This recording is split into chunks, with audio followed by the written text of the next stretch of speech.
Hi there, welcome back to the channel. And yeah, I resisted for a very long time, and it wasn't until I'm going to be honest about it. I love Laelia, the Blade Reforged. I think it's a fantastic card.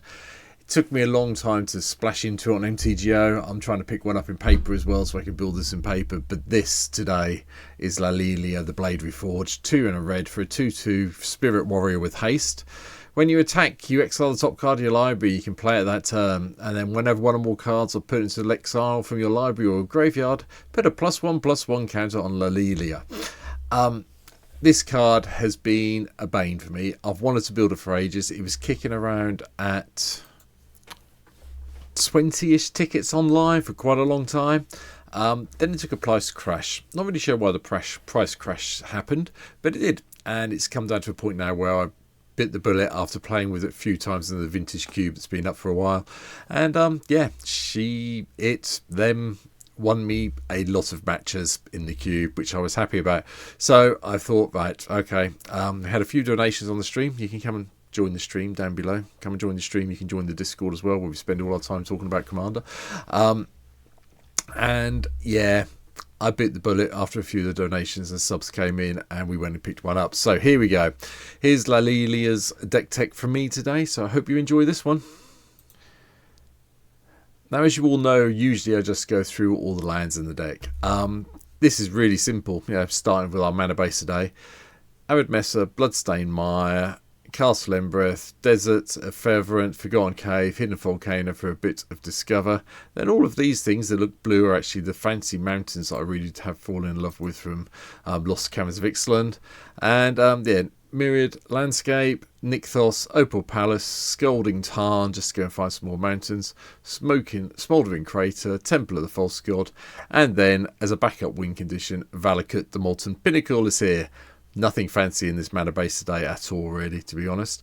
Artifact side, Mox Tantalite, Soul Talisman, Soul Ring, Arcane Signet, Fire Diamond, Mind Stone, Thought Vessel, and the Ruby Medallion just to cut the cost of our red spells down. That's it. Nothing more fancy. I suppose you can chuck Solemn Sim there if you want to, but it's not overly typical. But what we want to do, obviously, with Laelia is try and get cards into exile. To make her bigger, alongside the one that she does when she attacks. Usually you'll be attacking, hopefully on turn 3 with this as a 3/3 and get through for some damage. But if you can't, get it in play and then just drop some stuff off, which is always good fun. So, at the beginning, we get to do the Faithless Looting bit. Obviously it becomes exiled. It's a card that goes into exile. You get to put a +1/+1 counter on it, so Faithless Looting makes sense. Impulsive Pilferer, you can encore it once it's died to get those lovely treasure tokens, another +1/+1. Strike It Rich, treasure token, flashback, puts it in exile. And Vandal Blast, gotta blow everyone else's enchantments, artifacts up when we can. Next stage, over to 2-drop land. Abbot of Kelf Keep. You get to exile things, +1/+1. A lot of the creatures will have exile effects, so we get Laelia built up as quickly as possible. Dockside doesn't, but it's Dockside. You all know what Dockside does anyway by now. Red deck has Dockside. Guild Artisan does this as well. It gives you some treasure tokens, sorry. That's what I mean by doing it as well. As long as you're attacking the person with the most life. And then Inti, Essential of the Sun. Now, I had to pick this one up. This is probably the cheapest version on MTGO at the moment, but whenever you attack, discard a card. If you do, put a +1/+1 counter on target attacking creature. It gains trample until the end of turn. And whenever you discard one or more cards, exile the top card of your library. Hello. And you may play it until the next end step. Yeah, these two work so well together, it's ridiculous. Yeah, bear in mind. Kedis Emberclaw helps you get all the damage dealt around everything as a little bit thing. Obviously, this was one of the decks I did the previous week, but hey, he fits in here quite happily. Reckless Impulse does the exiling of cards. Runaway Steamkin gives us some red mana to spend eventually once we cast enough of the red cards, and that just keeps the chain going. Tempered in Solitude, once you get a big creature you get to exile something, so that makes Laelia even bigger at the end step. So yeah, whenever its creature attacks alone, this one. Exile the top card of your library, you may play that card this turn. So you attack with this alone a lot of the time, and that means you get another exile, which makes it bigger, and so on and so forth. It's self-serving prophecy type thing. Ren's Resolve is exactly the same as Reckless Impulse to all intents and purposes. No real change. More ways of exiling. And the Justice, owner of target artifact or creature with mana value 1 or greater, so it doesn't deal with tokens or 0 casting cost stuff, bear that in mind. Shuffles it into the library, then that player discovers X, where X is its mana value. Yeah, okay, then removes things that might be getting in your way. But hey, you can exile your own stuff. That's what it's here for. Been through the rest of these. Act on Impulse, we get to exile the top 3 cards for the library and play those cards until the end of turn. Briggy gives us mana, or we can do the whole Horn of Bounty and discard stuff to exile things to make our Laelia even bigger. Chaos Warp, we all know what this does, bit of removal. Atali's Favour gives Trample and +1/+1, as well as the Discover 3, so hit some of the other things we've been talking about so far. Furious Rise is the one I was thinking about earlier at the beginning of the end step. If you've got a creature with power 4 greater, exile the top card of your library, you can play it. You may play that card until you exile another card with Furious Rise. So, pretty cool. Is it Kempster? Exile target instant or sorcery card from your graveyard, and you can sacrifice the Kempster and cast any number of cards exiled with Is it Kempster without paying their mana costs. Fun. Got a few instant sorceries, could be useful, and it does have haste, so at the end of the day, sneaky attacker if needed. It's red deck, the wheels here, sorry. Light up the stage, obviously does the whole exiling thing, and you can spectre click. Professional Facebreaker gives you some treasure tokens when you deal the damage. Tavern Brawler gets you +X on a creature, and then you may play that card this turn. Exile the top card of your library, makes Laelia even bigger. The Reaver Cleaver just gives you treasure tokens. Prophetic Flame Speaker, double strike trample, and when it attacks you may exile, well, deals combat damage for a player I should say. Exile the top card of your library. This goes very nicely with a Tavern Brawler if you've got the commander creature in play. To a certain extent, no it doesn't. Forget I even said that, I just misread Tavern Brawler entirely. May take this out, think about it, but we'll keep it in for now. Mithril Coat makes the target legendary creature indestructible. Thank you. And Sword of Forge and Frontier, you get to exile cards and you play an additional land. Yeah, right then, that's a nice bit of equipment in this deck. Ignite the Future. Exile the top 3 cards to your library. You may play those cards until the end of your next turn. You may play those cards. If the spell was cast from the graveyard, you may play those cards this way without paying their mana costs. 8 mana to flashback is a lot. Is it worth it? Yeah, quite possibly. Hence why we've got Mizzix's Mastery in here to help us do everything we want to do. A 2-sheet gives us treasure tokens when they die, or we can exile cards if we want to make Laelia even bigger. Chain Reaction controls the board. Chaos Channeler is just a silly fun card from the Dungeons and Dragons set. We get to roll d20s, exiling cards is always fun. Defiler of Instinct just helps us deal some damage around. It has a first strike as a nice blocker as a 4/4. Fiery Confluence deals 1 damage to each creature or 2 damage to each opponent, and you'd probably choose the second ability more times than everything else. Hit everyone for 6 damage with 4 mana. Yes, please. Thank you. Geological Appraiser, you get to do the discovery thing when you cast it. Tectonic Giant deals 3 damage when it attacks or becomes a target with a spell. It deals 3 damage to each opponent, or you can exile cards again. Visions of Phyrexia, at the beginning of your upkeep, exile the top card of your library, you may play that card, and then if you didn't play a card from exile this turn, create a tapped Powerstone token.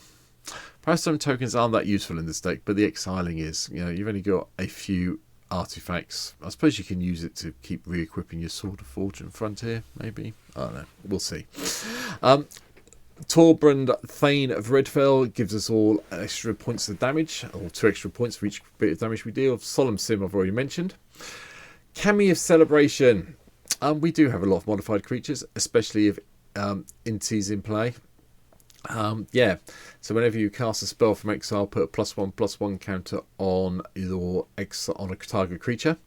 And when you attack with those modified creatures, you get to exile top card of your library. Have a sort of like loop thing going with this. It's quite good fun. Karlek, Fury of Avarice, gives you the nice additional attack step. All will be 1. You're putting counters on your Laelia. You'll deal ping things for damage, which is nice. Bone Horde Dracosaurus. This is the cheapest version on MTGO at the moment. It's an expensive card, but it's very nice. At the beginning of your upkeep, exile top two cards of your library. You may play them this turn. If you exiled a land card this way, create a 3/1 red dragon creature. And then if you exiled a non-land, get a treasure token. Yeah, okay then. You're not really losing out with this as long as you keep it in play after you've cast it. Mana Geyser helps you get loads and loads of mana to cast loads and loads of things. Flarg and Naziri is just fun and games. If you remember this one from the Aftermath set, you get to exile cards from the top of their library. Until they exile a non-land card, each opponent chooses a non-land card exiled this way. You may cast up to 2 spells from among the other cards exiled this way without paying their mana cost. Could be fun. Urbras, Heretic Praetor. You get to exile at the beginning of your upkeep. That's great. Lovely. Another way of getting exiled cards away. Aurora Phoenix, the cascading thing, casting cards from exile. Yeah, okay. And we like, who doesn't like Cascade? You're never really going to get this back from the graveyard. It's only downside we've got another way of cascading, but it's still good fun. Atali Primal Storm. Had to have one version of Atali in the deck, didn't we? And Trumpeting Carnosaur. Yep. 3 damage to something for 3 mana, or get it into play as a 7/6 with a Discover 5. Either way is pretty good in this deck. One thing that I think people don't think about very much at the moment, I haven't seen it really turn up in Commander anywhere, is Chamil the Inner Sun. Spells you control can't be countered, thank you. And at the beginning of your end step, Discover 5. That's right, Discover 5 at the beginning of your end step every turn, and yeah, nothing gets countered ever again. Now this will probably get blown up in Commander quite readily, but while you've got it, you might as well enjoy it. Hit the Mother Load. I was playing a test game. You can do it on MTGO. One, just play against yourself. Yeah, I cast this for 7 mana and I hit Soul Talisman. 10 treasures later, it was like very good. But it's good fun, and the Discover 10 really does help. It means it can hit anything else in the deck and cast it if you want it to. Like call forth the Tempest, the only other thing in here that cascades outside of our Phoenix. Have call forth the Tempest, deals damage to each creature your opponents control, equal to the total mana value of other spells you've cast this turn. If you do this and hit this and hit this, that's kind of really good. Final spells in the deck, there's 3 left. Blasphemous Act, because I figured I needed some board control. Apex of Power, because then you get to exile the top 7 cards of your library. Until the end of turn you may cast spells from among them. You will cast this from your hand, and you will add 10 mana of any colour, which will make this stupid. And then the final card, Commuma Lava. Exile the top X cards of your library until the end of your next turn. Your next turn, bear in mind, you may play these cards. Great little combat trick if this is going to be going up against something really big. Exile a whole load of cards. You're not losing anything because it's until the end of your next turn. You probably get to play them all. And that's it. As I said, I could not resist building this card. It's been so good for me in the cube, and I've really enjoyed playing it. I know a lot of people ooh and ah about getting cards like this in the cube, but this one's just been great, and I'm so pleased when I went to look to see if I could afford to pick one up. The price had gone down and fit in with the donations on the stream, so that's lovely. But that's it for today. I hope you've enjoyed this one. I've been a bit tongue-tied. I'm a little bit tired as I'm recording this, so there'll be fresh recordings the rest of the week where I'm not quite as tired and quite as tongue-tied. But for now, really do hope you've hit the subscribe button down the bottom here. There's 327 people subscribed on the YouTube channel as I record this. We're getting a little bit, every week we get a little bit closer to my 500 target by the end of 2024. So please, if you haven't before, please do so now. And yeah, I'll be back tomorrow with, I think, yeah, would have been a Walking Dead card. Let's leave it at that. But for now, thanks for watching. See you tomorrow's video. Take care. Bye.